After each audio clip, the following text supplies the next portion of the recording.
دوسری غیر محرم لڑکیوں سے آنکھ نہ لڑائے، محبت نہ کرے۔ کوئی ادنا درجے میں بھی وسوسہ لائے گا جناب محمد الرسول اللہ صلی اللہ علیہ وسلم کے تعلق سے، اللہ کی عزت و جلالت کی قسم اس کے ایمان کا جنازہ نکل جائے گا۔ یہ انٹرنیٹ کے اندر آج ایک عام فضا جو چلی ہے، کیسٹ سن لیں گے بیان میں، بیانوں کی کیسٹ سن لیں گے، سی ڈی سن لیں گے، انٹرنیٹ کے ذریعے سے ہم قرآن کی تفسیر دیکھ لیں گے، حدیث کو دیکھ لیں گے۔ یہی نہ ہوگا، مسلمانوں نے جتنے ویب سائٹ ڈالے ہیں انٹرنیٹ کے اندر، اس سے ہزاروں گنا زیادہ قادیانیوں نے مسلمانوں کے نام پر ڈال رکھے ہیں، عیسائیوں نے مسلمانوں کے نام پر ڈال رکھے ہیں، یہودیوں نے مسلمانوں کے نام پر ڈال رکھے ہیں۔ اب آپ کو کیا معلوم؟ کہا کہ صاحب یہ بخاری شریف ہے، یہ قرآن شریف کا ترجمہ ہے۔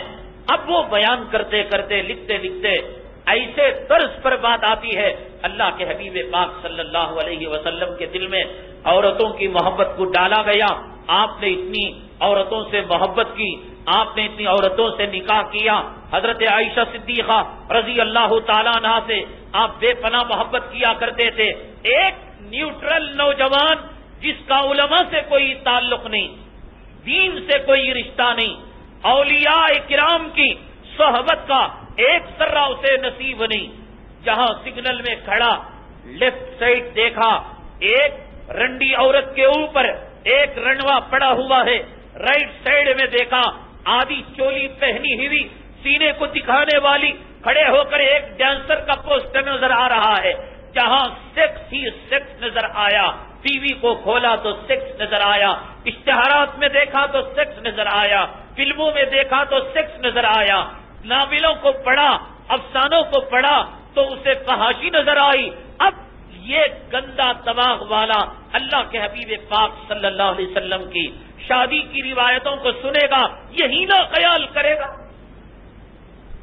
علماء سے تعلق قائم کیے بغیر، علماء کی مجلس میں آئے بغیر، علماء سے رشتہ قائم کیے بغیر نہ انٹرنیٹ تجھے دین سکھا سکتا ہے، نہ انگریزی، تیلگو اور تمل اور کنڑ اور ملیالم کے ٹرانسلیشن کی کتابیں تجھے دین یہ نہیں سکھا سکتے۔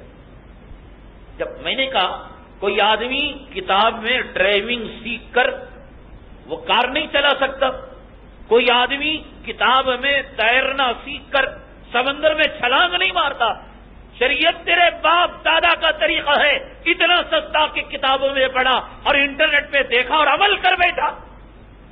کتنے خبیث آتے ہیں نمازوں میں سر پر ٹوپی نہیں ہوتی اور پوچھتے ہیں ٹوپی کے بغیر نماز ہو جاتی ہے؟ ہم نے کتابوں میں پڑھا ہے، علماء سے ناتا جوڑا نہ ہوتا۔ میں تجھے فقہ کا مسئلہ بتا دا، ننگے بدن پر نماز ہو جاتی ہے، نکال کر آ جا اپنی جینس پینٹ کو۔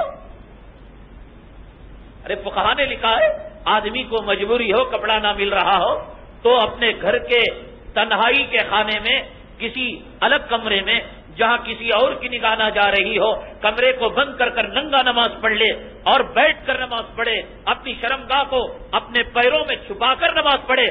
تو جب فقیہوں نے اس کی اجازت دی ہے تو آپ کہیں گے نہیں صاحب یہ آخری درجہ ہے، تو سر کو خالی رکھنے کا بھی تو آخری درجہ ہے۔